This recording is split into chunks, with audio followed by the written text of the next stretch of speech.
तर त्या 2012च्या त्या केस नंतर 2013 पासून मुंबई पोलीसमध्ये निर्भया पथक आहे, जे की फक्त महिलांसाठी 24/7 अवेलेबल असतं. 24 तास म्हणजे माहिती आहे आपल्याला, अगदी रात्री 12 ते सकाळच्या पहाटेच्या 6 वाजेपर्यंत.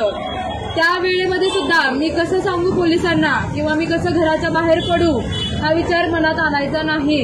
डायरेक्ट 100 नंबर 103 नंबरला फोन करायचा. तुम्ही जिथं कुठेही असाल, पोलीस गाडी तिथं येणार. मुंबई पोलीस खूप अलर्ट आहे. तुम्ही भांडणं वगैरे केल्यानंतर कॉल करत असाल, गाडी येते ना कोणी केलं का नाही फोन, बरेच कॉल करतात. तर तुम्ही असंही तुम्हाला कधी अडचण असेल तर तुम्ही फोन केला तर गाडी येणार, किंवा तुम्हाला शक्य असेल तर तुम्ही पोलीस स्टेशनला येऊ शकता. ठीक आहे. तर आता तुम्हाला मी थोडक्यात एक केसेस सांगते आणि त्याचे लॉ पण सांगते की आपल्यासाठी IPC मध्ये काय काय प्रोव्हिजन केलेले आहेत. आपल्याला जर कोणी छेडछाड वगैरे काढली आपली, आपण आता भाजी वगैरे आणायला जातो, किती जणांनी असं एक्सपिरियन्स केला, आपल्याला हात लावून गेला, इकडे तिकडे कोणीतरी हात लावतात ना, सगळ्यांना लावतात. आम्ही पण सिव्हिल ड्रेसवरती असतो तेव्हा एक्सपिरियन्स केलेले आहेत. पण तुम्ही कोणी विचारलं का की तू का केलं असं? तो सॉरी बोलतो, निघून जातो. तुम्ही विचारलं का केलंस? त्याला घेतलं चौकात, 4 लोकांना गोळा केलं? नाही करत आपण. आपल्याला कुठे तेवढा वेळ आहे. तो हात लावतो, अजून 4 जणींना निघून जातो. मग आपण त्याला सोडून द्यायचं असंच? तुम्ही जोपर्यंत त्याला घेऊन येणार नाही, हे प्रमाण कमी होईल का? मला तुम्ही सांगा, प्रमाण कमी होईल का? नाही होणार. तुम्ही अवेअर व्हा, तुम्ही त्याला घेऊन या पोलीस स्टेशनला. ह्या सगळ्या छोट्या छोट्या गोष्टी आहेत, पण तुम्ही जोपर्यंत इनिशिएटिव्ह घेणार नाही त्या गोष्टी बदलणार नाहीत. बरोबर आहे? समजतंय मी सांगितलेलं? त्यामुळे जरा असं कधी वाटलं की कोणीतरी मुद्दाम आपल्याला हात लावलेला आहे, मुद्दाम आपल्याकडे सारखं बघतो आहे, घेऊन यायचं त्याला, चल म्हणायचं पोलीस स्टेशनला. ठीक आहे. किंवा आता एक एक्झाम्पल सांगते. भाजी आणायला एक गेली होती महिला, ती म्हणते की टोमॅटो कसे आहेत, तर त्यानंतर तो म्हणतो, म्हणजे त्याने किंमत वगैरे सांगितली, पण ती बोलते नरम आहेत थोडे, जरा कडक दाखव.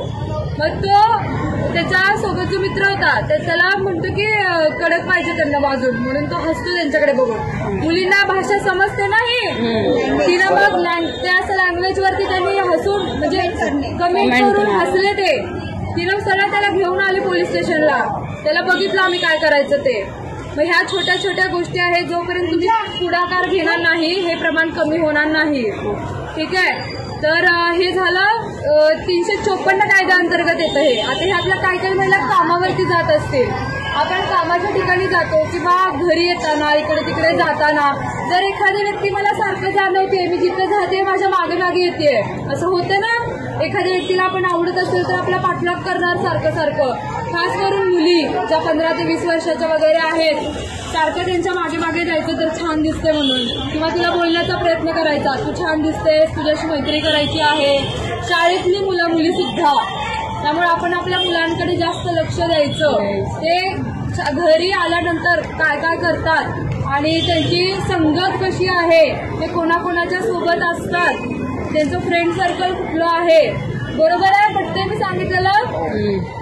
आपली खास करून मुलगी सुद्धा काय करते, कोणासोबत बोलते का, बोलण्याबद्दल दुमत नाहीये, पण मुली काय करतात हे तुम्हाला थोडक्यात सांगते. थोडंसं व्हिडिओ कॉलिंग वगैरे करणं, किंवा समोरच्याने काहीतरी सांगितलं की तुम्हाला असले फोटो पाठव, ते हे करून फोटो पाठव. बरोबर? म्हणजे तुम्हाला समजतंय मी काय सांगायचंय तुम्हाला. थोडेसे कपडे वगैरे काढून फोटो मला सेंड कर. मग ह्या प्रेमात आंधळ्या असलेल्या पोरी काय करणार, फोटो पाठवणार. किंवा व्हिडिओ कॉलवरती काहीतरी त्यांच्या प्रायव्हेट रूम असतील तर तिथं काहीतरी करत बसणार आहे उद्योग. बरोबर? स्क्रीनशॉट मारायला किती वेळ लागतो व्हिडिओ कॉल केल्यावर? मग ब्लॅकमेलिंग करणार परत, तुझे हे फोटो मी व्हायरल करेन, मग तू माझ्यासोबत राहा, नाहीतर मी तुझ्या घरच्यांना सांगेन. मग जबरदस्ती चालू होते ना, इथून ब्लॅकमेलिंग चालू होतं ना.